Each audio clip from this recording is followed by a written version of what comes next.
안녕하세요. 한 주간 동안 건강하셨나요? 네, 우리 사과 복습으로 만났습니다. 저희는 지금 말씀으로 세우는 5가지 우선순위에 대해서 배우고 있지요. 저희가 하나님과의 관계, 그리고 3주에는 나 자신과의 관계, 그리고 4주째 남편과의 관계를 살펴보았습니다. 남편과의 관계에서는 이번 주에는 복종 제대로 이해하기에 대해서 생각해 보았죠. 이번 주에 말씀 한번 외워볼까요? 사무엘이 이르되 여호와께서 번제와 다른 제사를 그의 목소리를 청종하는 것을 좋아하심 같이 좋아하시겠나이까. 순종이 제사보다 낫고 듣는 것이 순양의 기름보다 나으니. 사무엘상 15장 22절의 말씀입니다. 우리가 남편과의 관계를 살펴볼 때 이번 주에는 아내의 목표, 아내의 언약, 그리고 아내의 역할에 대해서 살펴보았죠. 특별히 결혼에 대해서 많은 생각을 하셨을 것 같은데요. 결혼의 진정한 의미가 무엇일까? 우리가 힘들고 어렵고 이걸 정말 지속해야 되나? 그런 갈등들도 사실 하게 되는데요. 그런 갈등 속에서 하나님이 우리를 사랑하셨고 하나님이 결혼 제도를 만드셨다면 하나님이 이 결혼 제도를 통해서 우리를 사랑하시는 사랑을 보여주실 것이라는 그런 믿음을 갖는 것이 중요한 것 같아요. 그리고 이 결혼을 통해서 그리스도와 교회의 관계, 그리고 하나님과 우리와의 관계를 보게 해주시는 그런 시청각 자료로 결혼을 사용하고 계시다는 그런 놀라운 사실을 우리가 알아가길 바랍니다. 첫 번째 우리 말씀은 남자가 부모를 떠나 그의 아내와 합하여 둘이 한 몸을 이룰지로다 라는 말씀이었죠. 남자와 여자가 감정적, 다시 남자와 여자가 만나서 하나가 되죠. 영적, 감정적, 육체적으로 하나가 되는 과정을 거칩니다. 이것이 바로 결혼이죠. 자, 이렇게 가정을 이루는데요. 이렇게 이루어진 가정들 속에서 다시 남자와 여자가 또 만나죠. 그 남자와 여자는 원래 가정, 부모와 함께 있던 그 원래 가정을 떠나서, 부모를 떠나서 남자와 여자가 다시 합하고, 합해서 또 하나의 가정을 이루어가는 거죠. 이렇게 새롭게 계속 가정이 만들어지고 그 가정 안에 남자와 여자가 다시 또 하나의 가정을 이루고 부모를 떠나고 다시 합쳐지는 부모를 떠나서 남자와 여자가 합쳐서 하나가 되는 그런 가정의 모습을 우리가 보고 있는데요. 이렇게 남자와 여자가 부모를 떠나서 하나가 되는 이 과정을 하나님께서 말씀으로 보여주셨습니다. 창세기 말씀인데요. 우리 쉬운 성경으로 한번 보겠습니다. 여호와 하나님께서 말씀하셨습니다. 남자가 혼자 있는 것이 좋지 않으니 내가 그에게 그를 도울 짝을 만들어 줄 것이다. 우리 개역개정에는 돕는 배필이라고 하는 이름으로 우리가 알고 있습니다. 도울 짝을 만들어 줄 것이다. 그래서 하나님은 그 다음 절이에요. 이게 지금 18절이고 그 다음 19절인데 하나님께서 바로 짝을 만들어 주신 게 아니라 무엇을 하셨냐면 흙으로 지으신 들의 모든 짐승과 공중의 모든 새를 아담에게로 이끌고 가셔서 아담이 그것들의 이름을 어떻게 짓는지를 보셨습니다. 아담이 모든 생물의 이름을 지어 부르면 그것이 곧 그들의 이름이 되었습니다. 20절에는 아담이 모든 가축과 공중의 새들과 들의 모든 짐승에게 이름을 지어 주었습니다. 이름을 짓는다는 건 그 생명체의 특성들을 잘 파악한다라고 하는 의미도 있습니다. 그냥 이름을 지을 수는 없잖아요. 이 아이에게 뭔가 특별한 것이 어떤 것이지? 이 아이에게 바라는 것이 어떤 것이지? 이런 것들을 생각하면서 우리가 이름을 짓는 것처럼 아담이 모든 가축과 새들을 살펴보면서 그것들의 공통점과 특별한 점들을 발견했을 거예요. 그리고 자세히 보면서 이 동물들이 하나만 딱 있는 게 아니라 그거랑 비슷한 특성을 가지지만 조금은 다르지만 그렇지만 비슷한 특성을 가진 같은 형상을 가진 동물들이 있다는 걸 발견했을 거예요. 그런데 말씀처럼 하지만 아담은 자기를 도와줄 수 있는 자기와 같은 형상을 가진 짝이 없었습니다. 아담으로 하여금 내가 짝이 필요하구나라고 하는 그런 필요성을 느끼게 하셨다는 거죠. 그리고 하나님은 아담을 깊이 잠들도록 하셨습니다. 아담이 잠든 사이 여호와 하나님께서 아담의 갈비뼈 하나를 꺼내시고 그 자리를 살로 메우셨습니다. 그리고는 아담에게서 꺼낸 갈비뼈로 여자를 만드시고 그녀를 아담에게로 데려가셨습니다. 아담에게 데리고 가셨습니다. 그러자 아담이 말했습니다. 아, 내 뼈 중에 뼈요. 내 살 중에 살이구나. 남자에게서 나왔으므로 여자라고 부를 것이다. 그리하여 여기서 그리하여가 나오죠. 그리하여 남자는 자기 아버지와 어머니를 떠나 아내와 한 몸을 이루게 되는 것입니다. 아담의 몸에서 나온 갈비뼈로 만들어진 그 여자는 이미 아담과 한 몸이었던 거죠. 부모를 떠나서 아내와 온전히 남자와 여자가 한 몸을 이루게 되는 이 장면이 바로 하나님께서 만들어주신 결혼의 장면이라고 볼 수가 있겠죠. 하나님은 우리 마음속에 아까 아담이 나랑 같은 형상인 사람이 왜 없지? 나를 도울 사람이 왜 없지? 라고 얘기했던 것처럼 우리 마음속에 우리가 사랑하고 신뢰하는 누군가에게 속하고 싶은 깊은 갈망을 심어주셨죠. 누군가에게 기대고 싶고 누군가에게 사랑받고 싶고 사랑하고 싶은 그런 마음들, 그런 갈망을 우리 속에 심어주셨습니다. 그래서 우리는 하나님과 그런 관계를 맺을 수 있습니다. 우리 속에 깊은 갈망, 어떤 영적인 완전한 상대에 대한 사랑에 대한 그런 갈망 때문에 하나님을 더욱 사랑할 수 있습니다. 그리고 하나님께서 주신 이 땅의 사람들과 또 관계를 맺어갈 수가 있는 거죠.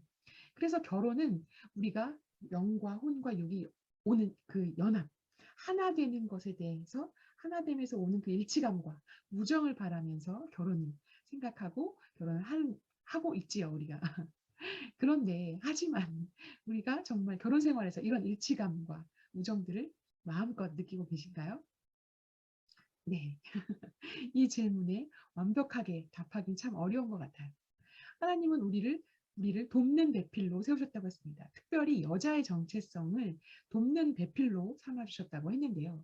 우리가 이런 갈망을 채우지 못할 때 우리는 우리 정체성을 다시 생각하면서 그럼 남자를 도와줄 수 있는 여자라고 하셨는데 그러면 내가 채우지 못하는 걸 잠시 멈춰놓고 그 남자, 내가 도와야 할 그 남자에 대해서 초점을 한번 맞춰보는 질문을 했었죠.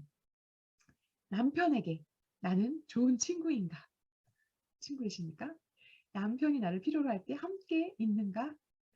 남편은 나로부터 비난과 공격을 당하지 않을 거라고 믿으면서 마음속 깊은 생각을 털어놓고 있는가? 또 남편은 이 세상의 최우선순위로 정하고 그를 먼저 돌보기 위해 생활의 모든 면을 조정하고 있는가? 많은 찔림이 있습니다.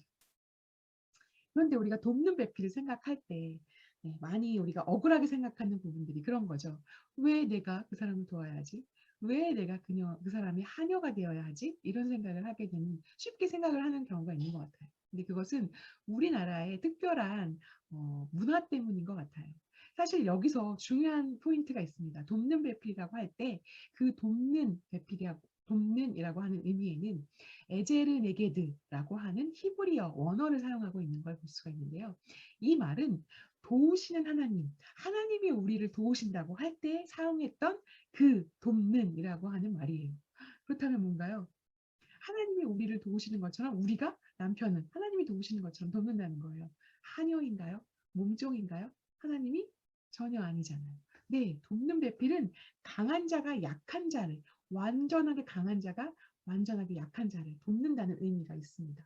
하나님이 우리를 그렇게 도우시니까요. 우리가 남편에게 그런 존재가 되어야 한다는 거죠. 돕는이라고 하는 말을 다시 한번 생각해 보시기를 바랍니다. 돕는 배필입니다. 능력이 있는 상태에서 부족한 사람을 돕는 입장이라고 하는 거죠. 자, 잠시 접어두고 우리 언약의 관계를 돌아보도록 하겠습니다. 아내의 언약. 자, 우리가 언약이라고 할 때 우리가 결혼식 할 때도 결혼 서약을 다 하셨었죠.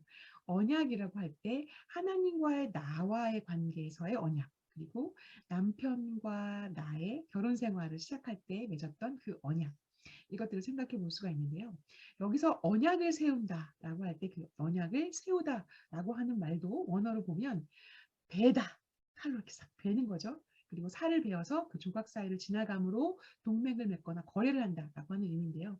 옛날에 그 당시에 그 언약을 세운다라고 할 때는 동물을 반으로 쪼개서 동물을 반으로 쪼개죠. 피가 막 흐르겠죠. 그 쪼갠 것을 반으로 이렇게 갈라놓고 마주보게 해놓고 그 사이를 언약의 당사자들이 지나가는 걸로 언약을 세웠다는 거죠. 동물을 반으로 잘라서 그거를 이렇게 세워놓고 통로를 만들어서 이렇게 세워놓고 그 사이로 지나가면서 언약의 당사자들이 이 언약을 지키지 않으면 이렇게 동물들처럼 죽임을 당할 것이다. 너도 반으로 잘라질 것이다. 이런 강력한 권고와 함께 언약을 세웠던 거죠. 이걸 지키지 않으면 너도 이렇게 된다라고 하는 의미였다는 거예요. 굉장히 무서운, 굉장히 또 강력한 구속력이 있는 언약이었던 거죠. 이렇게 언약을 세웠는데요. 하나님께서 이 언약을 세우십니다. 이 언약, 그 당시에 언약을 세웠던 방식대로 하나님께서 아브라함과의 언약을 지키겠다고 하는 의지를 보여주시는데요. 아브라함에게 너의 자손을 별과 같이 많게 할 거야. 너에게 이 땅을 줄 거야. 라고 약속하면서 그 약속을 지키겠다는 의미로 네, 이렇게 동물들을 쪼개 놓게 하시고 그 사이로 지나가시는 거예요. 하나님이 직접 지나가시는 거예요. 어떻게 지나가셨어요?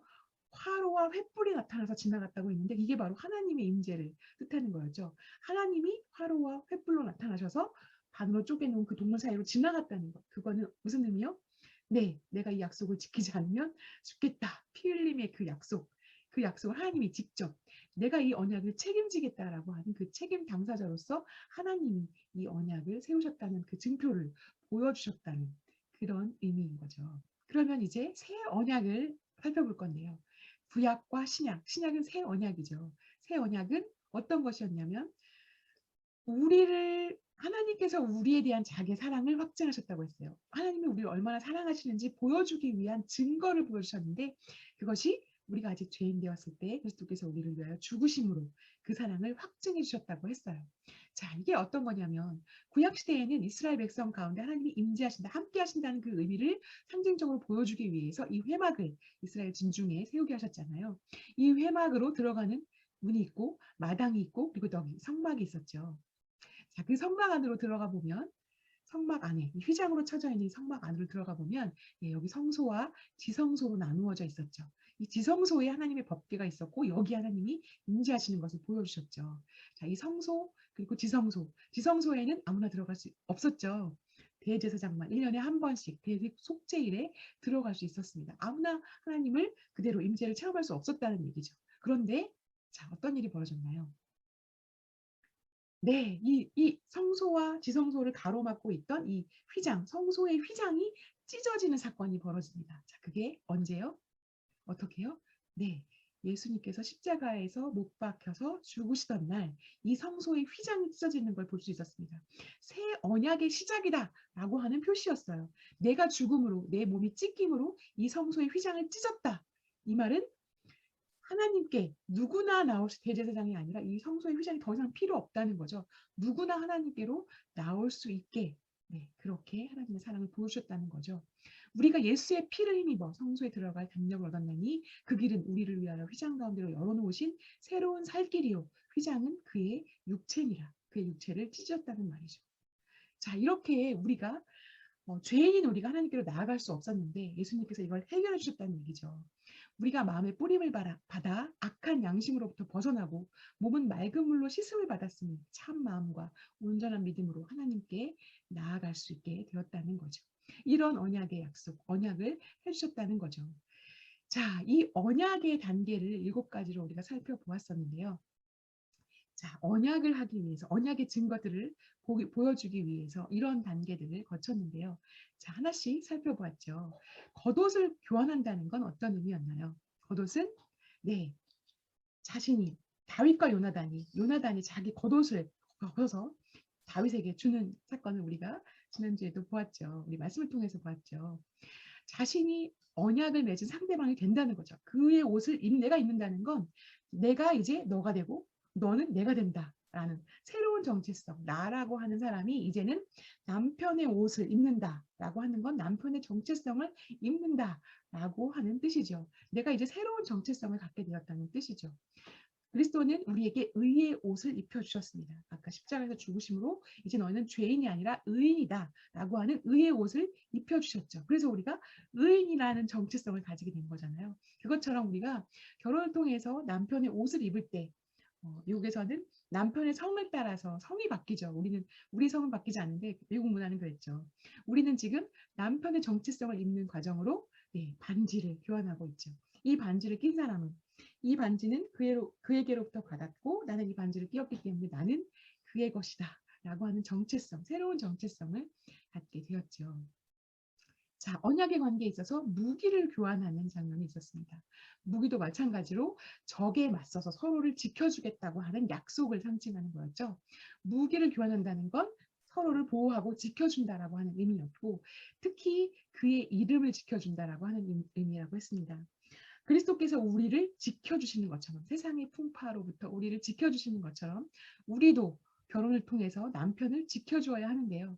남편을 지키는 아내의 가장 강력한 무기가 뭐라고 했는지 기억나십니까? 남편을 지키는 아내의 가장 강력한 무기는, 네, 맞습니다. 바로 기도입니다. 이 기도는 혈과 육에 대한 것이 아니라 악의 영들과 싸우는, 네, 전사로서 하나님의 전신 갑주를 입는 일이기도 하죠. 우리가 항상 깨어서 성령 안에서 남편을 지키기 위해서 기도해야 하는 것을 잊지 않아야겠습니다. 자, 또 세 번째는 허리띠를 교환하는 거였죠. 네, 우리 역도 선수가 특별한 힘을 받는 그 벨트를 한다고 되어 있었잖아요. 역도 선수들이 이렇게 힘을 완전히 받기 위해서 벨트를 하는 것처럼 상대방에게 힘을 실어준다라고 하는 의미가 되고, 우리 곁에서 항상 함께 하시며 힘을 주시는 하나님의 그 힘을 의지하는 그런 장면이라고 볼 수가 있겠죠.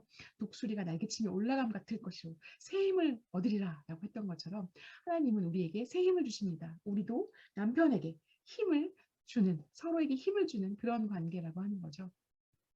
네 번째는 엄숙한 서약을 통해서 언약을 확인할 수 있습니다. 자, 서약, 엄숙한 맹세이죠. 엄중한 약속입니다. 이것은 한 번 하면 영원한 구속력을 갖습니다. 하나님께서 우리에게 말씀하신 너를 사랑한다라고 이 말씀을 통해서 말씀하신 것이 영원한 구속력을 갖는 것처럼, 우리도 결혼 서약을 하면서 엄중한 맹세를 했습니다. 그렇기 때문에 우리는 이 결혼을 깰 수가 없습니다. 영원한 구속력을 갖기 때문에 이 엄숙한 맹세 앞에서 우리는 그를 사랑하기로, 그와 함께하기로 약속했다는 것을 기억할 필요가 있습니다. 자, 다섯 번째는 가장 중요한 피 흘림의 단계인데요. 자, 우리 아까 하나님께서 그 언약을 지키기 위해서 쪼갠 짐승들 사이로 지나가셨다고 하셨는데요. 우리가 결혼식장에 들어갈 때 이제 이거 가지고 많이 놀라셨을 텐데요. 남자의 집안과 여자의 집안 사이로, 네, 그 신랑 신부가 지나가게 되죠. 자, 이것을 지나가는 것이 예전에 옛날에 이 동물들 사이로 지나갔던, 그래서 언약의 당사자들이 그 언약을 지키겠다는 그 맹세로 지나갔던 것처럼, 우리도 이렇게 둘 사이를, 쪼갠 짐승 사이로 지나가는 것처럼 둘의 사이를 지나감으로써 우리가 언약을 맺게 됐다는 거죠. 이렇게 피 흘림의 맹세, 피의 언약을 맺는 통로가 된다는 거죠. 우리가 쉽게 생각했던 것들이 조금 더 의미를 담고 다가올 수 있는 것 같습니다. 이 피 흘림의 통로, 언약의 통로를 지나서 그 앞으로 가면 제단이 나오죠. 그 제단 앞에는 희생제물이 항상 필요했었던 걸 기억하면서, 그 희생제물로 우리의 자기 중심성, 우리의 이기심, 이런 것들을 완전히 그 자리에서 죽어야 하는 희생제물이 되어야 하는 그런 단계들을 우리가 상징적으로 생각할 수 있을 것 같아요. 케이크를 자르고 또 함께 잔을 마시는 것들이 우리가 하나 되었다라고 하는 것들을 증명하는 그 예식의 순서들이 되겠죠. 또 하나는 중요하게 육체적으로도 하나가 되면서 피 흘림을 통한 언약을 우리가 했다는 것을 기억합니다. 자, 그리고 언약을 기념하는 식사가 있었죠. 성만찬에서 내가 너희와 항상 함께 하겠다라고 하는 그 증거로 포도주와 또 떡을 나누면서 이것이 나의 살과 피다. 너희가 이것을 먹으면 내가 되는 것처럼 내가 너 안에서 하나가 된다라고 하는 의미로 성만찬을 보여주셨잖아요. 그런 것처럼 언약의 당사자들이 하나가 되었다는 것을 축하하는 만찬이라고 볼 수가 있겠고요. 또 여자가 남편에게 먹여주고 남편이 신부에게 먹여주는 이런 과정들이 너가 나의 몸이 되고 내가 너가 된다라고 하는 의미를 담고 있다라고 했습니다. 자, 또 언약에서는 중요하게 기념비를 세웁니다. 야곱과 라반의 이야기가 창세기 나오죠. 그 둘이 서로 평화협정을 맺으면서 서로의 영역을 침범하지 않는다는 의미로 돌무더기를 쌓아서 그 언약을 기념한 것이 있었습니다. 이렇게 우리에는 언약을 기억할 수 있게 하는 기념비가 필요한데요. 그 기념비가 바로 우리 결혼 생활의 기념비, 우리가 결혼했다라고 하는 그 언약의 증표, 이것이 바로 무엇인가요? 네, 맞습니다. 자녀이지요. 이 자녀를 보면서 우리는 서로 하나가 되었습니다. 우리는 서로에게 영원한 언약을 맺은 사이입니다. 라는 것을 계속 깨우쳐서 생각할 수 있게 하는 언약의 증표가 된다는 거죠. 자, 이렇게 아내의 역할을 우리가 생각할 때 언약의 증거로서 중요한 피 흘림을 보았습니다. 첫 번째 사람 아담이 신부의 탄생을 위해서 피 흘렸던 것처럼 신부인 교회, 우리를 위해서 예수님께서 피를 흘려주셨다고 하셨습니다. 이렇게 언약의 증거를 가지고 우리가 아내가 되었는데, 이렇게 결혼 생활이 둘이 하나가 되는, 온전히 하나가 되는 그 기쁨을 맛보는 것과 동시에 하나님은 우리에게 신부를 향한, 교회를 향한 하나님의 사랑을 알게 해주신다는 겁니다. 이 결혼 생활을 통해서요. 그리고 자녀를 사랑하는 아버지의 마음을 알게 해주신다는 거죠. 우리가 자녀를 보면서 부모의 마음을 느끼는 것처럼, 또 우리가 부족한 서로를 바라보면서 하나님의 사랑, 용납하시고 끊임없이 함께 하시면서도 용납하시는 그 하나님의 사랑을 느끼는 것처럼, 이 결혼 생활을 통해서 하나님께서 그런 것들을 느끼게 하신다는 거죠. 여자가 그의 삶으로 들어왔을 때 남자는 비로소 하나님께서 허락하신 이 모든 선물들을 경험할 수 있게 된다는 거죠. 혼자서는 느낄 수 없는 부분이죠.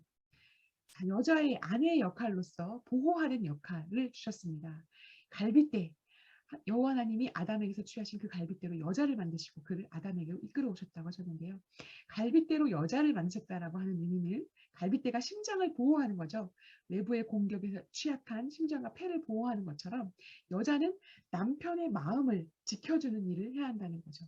남편의 취약점을 잘 알고 있는 우리가 세상의 맹렬한 공격에서부터 이 배우자를, 남편을 보호할 필요가, 역할이 있다라고 하는 거죠. 남편의 마음을 평안하게 해주고 여자가 배신하지 않을 거라고 하는 그 신뢰를 심어주는 것, 이것이 굉장히 중요한 아내의 역할이 되겠죠.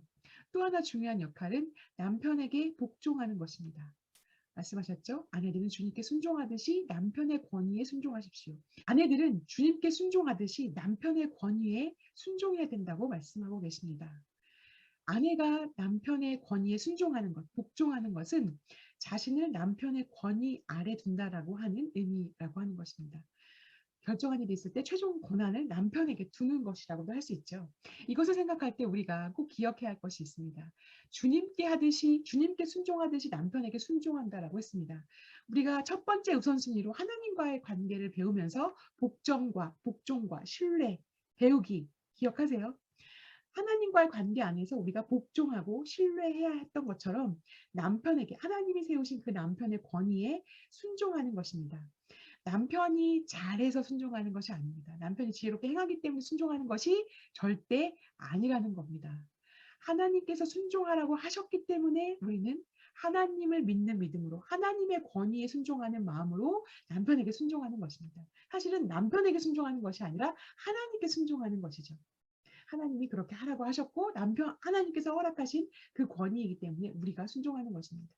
우리가 복종하는 것은 남편의 행위나 남편의 잘난 면이나 남편이 위대하기 때문이 아니라는 거죠. 물론 그럴 수도 있습니다. 너무 감사하죠. 하지만 그렇지 않더라도 우리가 남편의 권위에 순종해야 한다는 것을 보여주고 있습니다. 자, 중요한 것은 이 남편의 권위를 생각할 때 우리가 아까 처음에 돕는 배필이라고 얘기했을 때 하녀로서 돕는 게 아니라고 하셨잖아요. 강한 능력으로 도울 수 있게 해주신 것처럼 이 복종도 굴복하거나 하녀로서 굴복한다 그런 의미가 아니라는 거예요. 권위에 순종하는 거예요. 그 권위를 높여주는 거예요. 그 권위를 인정해준다라고 하는 의미가 큽니다. 최종 결정할 때 당신이 결정하십시오. 우리 가정의 리더는 당신입니다. 라고 인정해 주는 거죠. 높여주는 거죠. 자, 베드로전서의 3장의 말씀을 쉬운 성경으로 한번 읽어보겠습니다. 이와 같이 아내들은 남편에게 순종하십시오. 그러면 하나님을 멀리하고 그 말씀에 귀를 기울이지 않던 남편들도 아내에 순종하는 모습에 의해서 하나님을 믿게 될 것입니다. 억지로 설득하려는 100마디 말보다 온전한 행동이 남편을 감동시킬 것입니다. 남편들은 여러분이 하나님을 경외하며 깨끗하게 살아가는 것을 지켜보고 있습니다. 화려한 옷이나 보석을 걸치거나 머리를 치장한다고 여러분이 아름답게 보이는 것이 아닙니다. 진정한 아름다움은 내면의 아름다움에서 나오는 것입니다. 온유하고 정숙한 마음을 가진 사람이 정말 아름다운 사람입니다. 이러한 아름다움은 없어지지도 않고 하나님께서도 귀하게 보시는 것입니다. 전에 하나님을 경외하며 순종했던 믿음의 여인들이 바로 이렇게 행했습니다. 그들은 외모보다 내면을 아름답게 꾸몄고 남편의 권위에 순종하였습니다. 남편의 권위에 순종함으로 우리의 마음을 단장하라. 이렇게 우리가 읽었었죠. 자, 그렇습니다. 이렇게 결혼 생활을 통해서 우리가 남편의, 남자의 돕는 배필로서의 정체성을 가졌는데요. 이 돕는 배필은 바로 그 남편을 보호하고 그 하나님께서 허락하신 그 권위에 복종하는 것입니다. 결국은 위로 올라가면 남편과의 관계, 나와의 관계, 그리고 하나님과의 관계를 바라볼 때 우리가 하나님의 권위에 복종하는 것과 같은 일입니다. 자, 우리는 이런 정체성을 가졌습니다. 같이 기도하겠습니다. 우리의 영원한 신랑 되신 예수님, 세상의 결혼 제도를 통해 그리스도의 신부로서 저희의 역할을 가르쳐 주시니 감사합니다. 남편의 권위에 자발적으로 복종하고 언약을 소중히 여겨 몸과 마음을 정결하게 지키는 현숙한 여인이 되게 해주세요. 남편의 필요를 잘 살피는 지혜로운 눈을 주시고 그가 그리스도의 장성한 분량까지 자라가도록 돕는 배필이 되게 해주세요. 나의 모든 생각을 사로잡아 그리스도에게 복종하게 하시는 하나님의 능력 앞에 나의 권리와 욕망을 내려놓습니다. 주님의 거룩한 신부로 단장된 제 모습을 발견하기 원합니다. 예수님의 이름으로 기도합니다. 아멘.